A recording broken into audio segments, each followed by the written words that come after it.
لیکن مقصود کمیت نہیں کیفیت ہے. عمل زیادہ ہے تو اس کی کیفیت کیا ہے, عمل کم ہے تو اس کی کیفیت کیا ہے.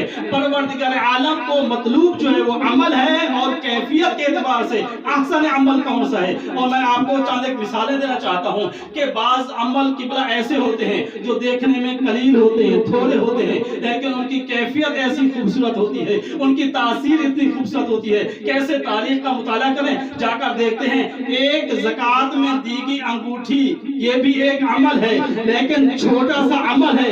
اس کی کیفیت خدا کو اتنا پسند آئی, پروردگار عالم نے ولایت کے منصب کا اعلان کر دیا.